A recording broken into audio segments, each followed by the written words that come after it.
جن پہ قرضے ہیں نا، جو تنگ دست ہیں، جو روز رکے بھیجتے ہیں دعاؤں کے کہ بڑی پریشانیاں، وہ وظیفہ سنیں، وہ وظیفہ سنیں۔ ہمارے زمانے میں وظیفے لینے کا رواج نہیں، تویز لینے کا رواج ہے۔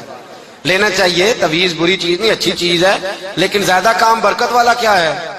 اللہ اللہ کرنا۔ ایک تابعی بزرگ، تابعی ہیں، صحابی کے شاگرد ہیں، فرماتے ہیں میں مسجد اقصیٰ میں گیا، فلسطین میں مسجد اقصیٰ میں، ایک شخص کو میں نے دیکھا، بڑا نورانی چہرہ اس کا، اور بڑا اس کے وجود کے اندر عجیب سی کشش، خوشبو دور تک پھیلی ہے۔ وہ بندہ نا نماز نہیں پڑھ رہا تھا، سجدہ ہی کرتا جا رہا تھا، ایک سجدہ، دوسرا سجدہ، تیسرا سجدہ، اور سجدہ کرتا تو دیر تک سجدہ کرتا، پھر سجدہ کرتا تو دیر تک۔ کہتے ہیں جب وہ فارغ ہوا تو میں نے گزارش کی، کہتے ہیں جب وہ فارغ ہوئے تو میں نے گزارش کی، میں نے کہا بزرگو ایک بات پوچھنے کو دل کرتا ہے۔ انہوں نے کہا پوچھو۔ کہنے لگے آپ اتنے سجدے کیوں کرتے ہیں؟ کہتے ہیں میں نے پوچھا تو بزرگوں نے رونا شروع کر دیا، اتنا روئے کہ ہچکی بد گئی۔ پھر میں نے کہا حضور میں نے کوئی غلط بات پوچھ لی، آپ تو پریشان ہو گئے۔ کہنے لگے پھر رونے لگے۔ میں نے پھر کہا حضور آپ، میں نہیں پوچھتا سوال، کرتے پھر رونے لگے، 3 دفعہ روئے تو کہنے لگے سنو میں رسول اللہ کا صحابی ہوں، میں نبی پاک کا، میں نے اپنے حبیب سے سنا ہے کہ جب کوئی بندہ رب کو ایک سجدہ کرتا ہے تو اللہ اس کے گناہ معاف کرتا ہے، ایک سجدہ کرتا ہے تو اللہ کیا کرتا ہے؟ بولیے، اللہ گناہ بھی معاف کرتا ہے، رب اسے نیکی بھی عطا کرتا ہے، اور اپنی بارگاہ میں اس کا درجہ بھی بلند فرماتا ہے۔ ایک سجدہ اور 3 فائدے، گناہ بھی معاف ہوئے، نیکی بھی ملی، اور درجہ بھی بلند ہوا۔ کہتے ہیں یہ کہہ کے بزرگ پھر رونے لگے۔ جب وہ خاموش ہوئے تو میں نے کہا حضور اگر ناراض نہ ہو تو مجھ پر تو کیفیت ہی عجیب طاری ہو گئی ہے، آپ کے اس رنگ نے میرا بھی رنگ بدل دیا ہے، پوچھ سکتا ہوں آپ کون ہیں؟ پوچھ سکتا ہوں آپ کون ہیں؟ کہتے جب میں نے سوال کیا تو انہوں نے پھر آنسو پونچھے، کہنے لگے میں رسول اللہ کا نوکر ابو ذر غفاری ہوں، میں ابو ذر غفاری ہوں، میں اپنی زندگی سجدے میں بتانا چاہتا ہوں، میں وقت اللہ کے حضور سجدہ کر۔ ہمارے ہاں میں نے اس دن بھی کہا تھا، ہمارے ہاں لوگوں نے بہانہ بنا لیا ہے حضور بخشوا دیں گے، محفل نعت 6 گھنٹے کی، نماز 5 منٹ کی، حضور بخشوا دیں گے۔ سنو نا جنہیں حضور بخشوا رہے ہیں، حضور انہیں بتا کیا رہے ہیں؟ حضور انہیں بتا کیا رہے ہیں؟ اللہ اکبر، کیا انداز ہے۔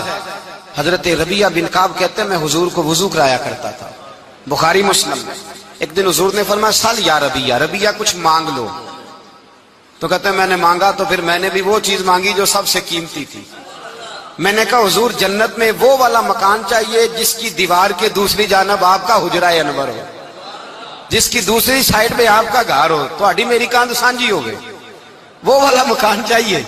تو نبی پاک نے فرمایا جا تجھے دیا، جا تجھے، بولیے جا تجھے، کمال ہو گئی، جا تجھے دیا۔ کون دیتا ہے؟ دینے کو منہ چاہیے، دینے والا ہے سچا ہمارا، میں جا تجھے دیا۔ ایک میری بات یاد رکھنا حضور کیا فرمایا؟ اپنی زندگی میں سجدے زیادہ کرنا۔ کیا زیادہ کرنا؟ چلو سارے بولے ایک دفعہ، کیا کرا؟ کیا زیادہ کرنے ہیں؟ تو حضور بھی فرماتے ہیں میرا جنت میں پڑوسی وہ ہوگا جو سجدے زیادہ کر کے آئے گا۔ تو میرے بھائی اگر تو سجدہ ہی نہیں کرتا، تو اس لذت سے ہی ناشنا ہے، نماز جلدی کی، باقی سارے کام لیٹ کے، مسجد میں بیٹھے ہیں لوگ، خوش گپیاں چل رہی ہیں، بڑے بڑی لمبی، نماز کا وقت آیا تو چھوٹی ہو گئی، فٹافٹ کرو۔ نماز، عبادت، ریاضت، یہ تو بندے کو اللہ کے قریب۔ حضرت عبداللہ بن جعفر، حضرت جعفر طیار کے بیٹے تھے، نبی پاک کے پھپھی کے بیٹے تھے، حضرت زبیر بن عوام رضی اللہ تعالیٰ، وہ انتقال کر گئے۔ ان کا جب وصال ہوا تو 10 لاکھ دینار کا قرضہ تھا ان پر، اور جو زمین انہوں نے چھوڑی وہ زمین بنجر تھی۔ لو سن لے، جن پر قرضہ چڑھا ہوا ہے وہ نسخہ بھی سن لے۔ جن پہ قرضے ہیں نا، جو تنگ دست ہیں، جو روز رکے بھیجتے ہیں دعاؤں کے کہ بڑی پریشانیاں، وہ وظیفہ سنیں، وہ وظیفہ سنیں۔ ہمارے زمانے میں وظیفے لینے کا رواج نہیں، تویز لینے کا رواج ہے۔ لینا چاہیے، تویز بری چیز نہیں، اچھی چیز ہے، لیکن زیادہ کام برکت والا کیا ہے؟ اللہ اللہ کرنا۔ کیا کام ہے؟ سجدہ کرنا برکت والا کام ہے۔ حضرت عبداللہ بن جعفر طیار کہتے ہیں میں نے قرضہ لینا تھا زبیر بن عوام سے، وہ وصال کر گئے، میں ان کے بیٹے کے پاس گیا، عبداللہ بن زبیر کے پاس۔ میں نے کہا پیسے لینے تھے، کہا بالکل لینے ہیں، میرے ابا جی مجھے وصیت کر کے گئے، لکھ کے گئے کہ یہ پیسے دینے، اور وہ یہ لکھ کے گئے ہیں میں زندگی بھر کوشش کرتا رہا ہوں، ادا نہیں ہو سکے، بیٹا تیری ذمہ داری ہے میرے قرضے ادا کرنا۔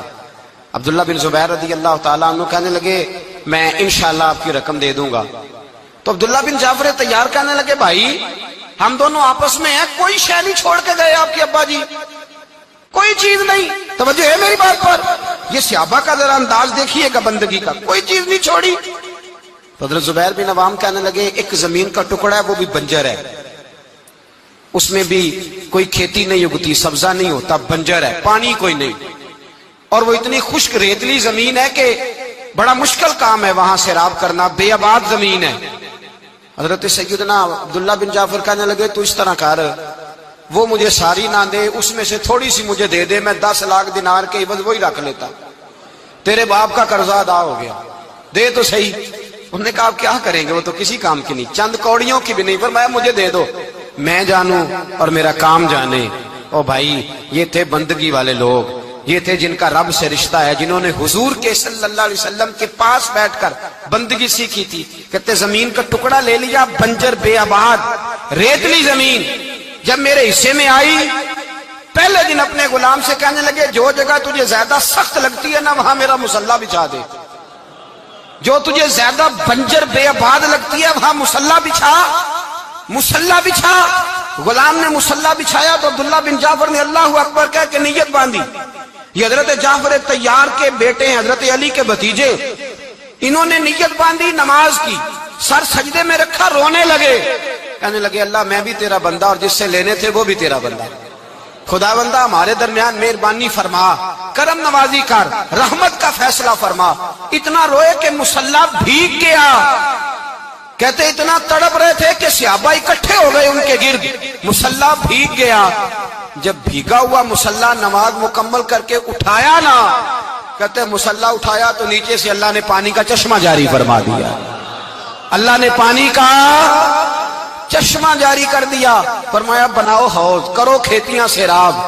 فرماتے ہیں جہاں ایک درخت نہیں اگتا تھا اللہ نے پورا باغ اگا دیا, جہاں ایک پھل نہیں ہوتا تھا وہاں عالی شان پھل لگ گئے, قرضے بھی ادا ہوئے.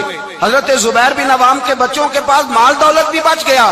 لوگ جب کہتے ہیں یہ ساری کس چیز کی برکت ہے, اور فرماتے یہ ساری سجدوں کی برکت ہے, یہ رب کی بندگی کی برکت ہے, یہ اس کی بارگاہ میں نماز پڑھنے کی. مسلمان توجہ نہیں کرتا, توجہ نہیں. جاگ رہے ہیں آپ حضرات؟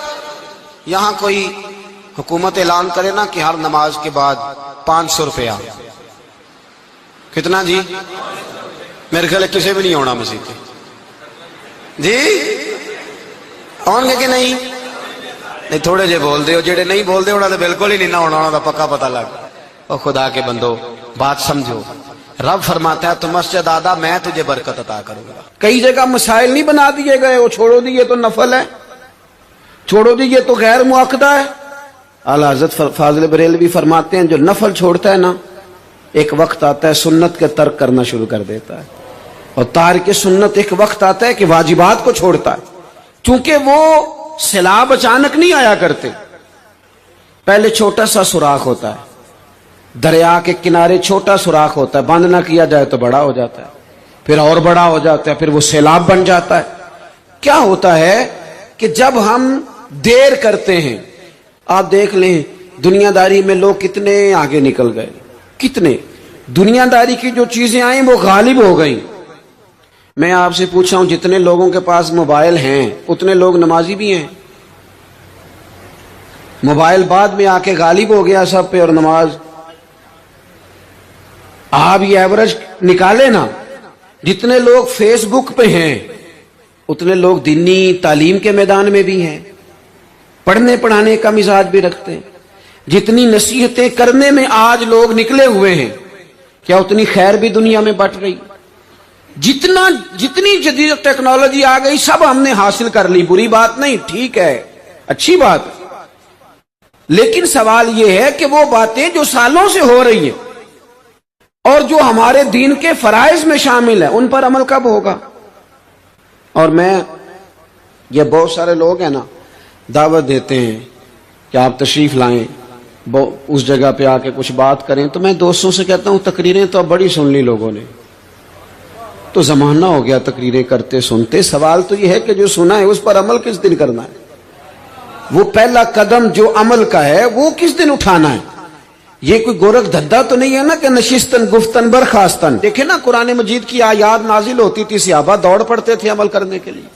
لن تنالوا البر حتى تنفقوا مما تحبون، تم بھلائی کو نہیں پہنچو گے جب تک اپنی پیاری چیز خرچ نہ کرو. تو یہ آیت ہم نے بھی سنی ہوئی ہے. میں آپ سے ہاتھ نہیں اٹھواتا، آپ خود اپنے آپ سے پوچھیں، میں اپنے آپ سے پوچھتا ہوں کب پیاری چیز لا کے خرچ کیا ہم نے اللہ کے راستے میں. لیکن جب نازل ہوئی تھی عبداللہ ابن عمر کو گھوڑا پیارا تھا، انہوں نے فوراً لا کے پیش کر دیا تھا. حضرت ابو طلحہ انصاری کو باغ پیارا تھا، انہوں نے فوراً لا کے حضور کی بارگاہ میں پیش کر دیا تھا. ہم کب یہ کام کریں گے؟ ہم سن رہے ہیں، ہمیں آتی ہے، ہم آگے بڑھا رہے ہیں، لیکن جلدی سے صحابہ کا یہ مزاج تھا کہ جیسے ہی ان تک خیر پہنچی انہوں نے عمل کر کے دکھایا. جیسے نصیحت ملی اس نصیحت پر وہ عامل ہو گئے. امام جعفر صادق رضی اللہ تعالیٰ عنہ سے ایک شخص نے پوچھا، حضور میں دین کی خدمت کرنا چاہتا ہوں، تبلیغ کرنا چاہتا ہوں، کوئی طریقہ بتائیں. بہت سارے لوگ ہیں آج کل جو یہ چاہتے ہیں کہ جناب مجھے نہ کوئی آپ نسخہ بتائیں، کوئی سلیقہ بتائیں، میں دین کا کام کرنا چاہتا ہوں، دعوت خیر دینا چاہتا ہوں، کوئی طریقہ بتائیں. تو سیدنا امام جعفر صادق رضی اللہ تعالیٰ عنہ فرمانے لگے، آسان طریقہ ہے اور بغیر کسی فلسفے کے، بغیر کسی الجھی ہوئی گتھی کے سلجھی ہوئی بات ہے، بالکل طے. تو دین کی تبلیغ کرنا چاہتا ہے؟ اس نے کہا. تو فرمانے لگے بڑا آسان نسخہ ہے، اگر تو دین پھیلانا چاہتا ہے، تبلیغ کرنا چاہتا ہے تو تو دین پر عمل کرنا شروع کر دے. عمل کے بڑے اثرات ہوتے ہیں. عمل، حضرت باجید بستامی فرمایا کرتے تھے، جس نے ہماری خاموشی سے کچھ نہیں سیکھا وہ ہماری تقریر سے کیا سیکھے گا. یہ جو عمل ہوتا ہے یہ اتنی بڑی خاموش تبلیغ ہے، اتنی بڑی. امام جعفر صادق فرمانے لگے تو عمل کر، وہ تیرا عمل کرنا. آپ پڑھیں گھر میں نماز، آپ کے بچوں کو شوق ہو جائے گا. آپ کھولیں گھر میں قرآن مجید، آپ کے بچوں کا دل لگ جائے گا. آپ بیٹھے تسبیح لے کے کہ آج میں نے آدھا گھنٹہ محبوب کی بارگاہ میں درود و سلام عرض کرنا ہے، بچوں کی طبیعت لگ جائے گی. عمل جو ہوتا ہے اس کا فیض بٹتا ہے. نیکی میں آگے بڑھنے کی جد و جہد، کوشش کرنا کہ میں ذرا خیر کے کام میں آگے نکلوں. کیا کہا حضرت عمر نے؟ کبھی ہم سنتے ہیں باتیں، کبھی اس کی گہرائی میں اترو نا. سیدنا فاروق اعظم فرماتے میری ساری عمر دوڑ لگی رہی کہ میں ابو بکر صدیق سے نیکیوں میں آگے نکل رہا ہوں. ساری زندگی میری دوڑ رہی، جد و جہد رہی کہ میں ابو بکر صدیق سے آگے. 2.5% زکوٰۃ ہے. عمر کہتے ہیں میں 50% لے کے آیا تھا، لیکن میں 50% پہ پہنچا تھا تو ابو بکر 100% پہ پہنچ گئے تھے، تو سارا ہی لے آئے تھے. میری دوڑ رہی، یہاں بھی دوڑ ہے. میری عزت کرو، میرے آنے پہ کھڑے ہو جاؤ، معاذ اللہ میرا اکرام کرو، میں فلاں صاحب ہوتا ہوں، قبیلے میں، برادری میں، سوسائٹی میں، سماج میں یہ نام رکھتا ہوں، میں فلاں سیاسی، سماجی، فلاحی، رفائی تعارف رکھتا ہوں، میرا فلاں معاملہ ہے. یہ اس مزاج میں دوڑ لگ گئی، اس طبیعت کی دوڑ لگ گئی. مجھے بھی مانا جائے، مجھے بھی گنا جائے، مجھے بھی شمار کیا جائے، میرا بھی نام ہو جائے، مجھے بھی اگلوں میں رکھا جائے، قرب والوں میں میرا بھی تذکرہ کیا جائے. جو دوڑ ہمیں بتائی اور سکھائی گئی تھی اس دوڑ میں ہم شریک کیوں نہیں ہوتے؟ اس میں آگے کیوں نہیں نکلتے؟ وہ جو ہمیں فرمایا گیا تھا کہ تمہیں پتہ چل جائے پہلی صف کا ثواب کتنا ہے تو تم قرآن اندازی کرو. تو یہ قرآن اندازی کس دن ہونی ہے؟ یہ والی قرآن اندازی کس دن ہونی ہے؟ لیکن وہ قرآن اندازیاں تو ہو رہی ہیں عمرے کے ٹکٹ کی. اتنے عمرے کے ٹکٹ، اتنے عمرے کے، اچھی بات ہے، اس کی بھی کوئی مخالفت نہیں، لیکن جو کام جس میں آگے بڑھنا تھا، جس میں جد و جہد کرنی، جس میں دوڑنا تھا، جس میں کاوش کرنی تھی، اس میں تو ہم پیچھے ہیں. زندگی اتنی تیزی سے گزر رہی ہے، آپ یقین کریں پیچھے پلٹ کے دیکھتے ہیں تو پتہ ہی نہیں چلتا کتنے سال بیت گئے. دیکھیں اگر بچے بڑے ہوں گے تو لازمی نتیجہ ہے کہ ان کے بڑے، لیکن ہم دونوں باتوں میں اپنا مزاج رکھتے ہیں. بچے بھی بڑے چاہیے ہمیں، اور ہم خود بھی اپنے آپ کو بوڑھا تسلیم کرنے کو تیار. ماشاءاللہ جی میرا بیٹا جوان ہو گیا، تو جناب آپ کیا ہو گئے اب؟